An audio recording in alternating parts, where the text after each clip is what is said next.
Hey guys, so to begin with the code, we're going to go ahead and go onto the variables tab. We're going to make two different codes. We're going to go ahead and click for this sprite only, and I'm going to call mine leaves x. I'll make another one for this sprite only, leaves y. If you guys decide to make bubbles, you can call it bubble x, bubble y. Whatever you decide to make, you can go ahead and call it that, the x and y version for them. And I'm just going to check them off. Now that I'm done doing that, I'm going to go ahead and start coding. So when I receive start, I'm going to go ahead and go into control and delete this clone.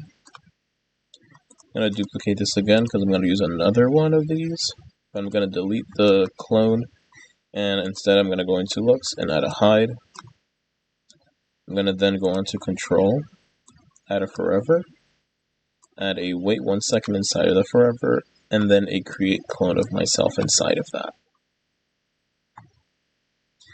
Now I'm going to create the code that's going to control most of everything. So I'm going to add a when I start as a clone. I'm going to go into looks and add a hide. I'm going to go into variable, and I'm going to set leaves x to a pick random, which we're going to do -500 to 500. Then inside the variable, we're going to add another set leaves to -410. We're going to do instead. We're going to go into looks, add a set size, which we're going to add a pick random. So I'm just going to duplicate the one that I have and change it from 75 to 125. I'm going to go into control and add another wait 1 second. I'm going to go into looks and then add a show, because at this point we're able to show everything that we need because now we set everything up. Underneath, we're going to go into control and add a repeat until.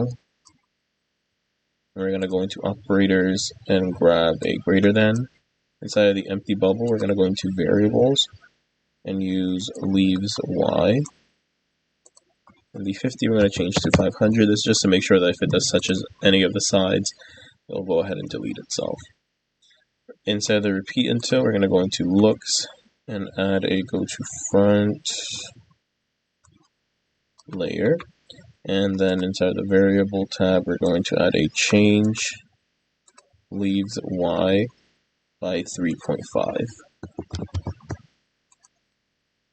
Under that, we're going to go into control and then add a delete this clone.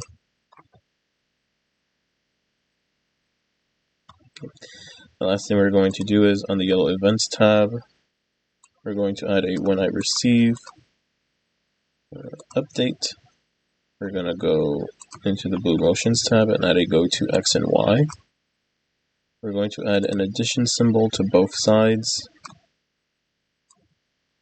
Starting with the x on the left, we're going to go into variable and add leaves x with scroll x, and for the y, we're doing the leaves y for the left, and for the right, scroll y. And with that, we're done, and you guys can go ahead and move on to the last video for week 4 deep dive, which is going to go over the sound.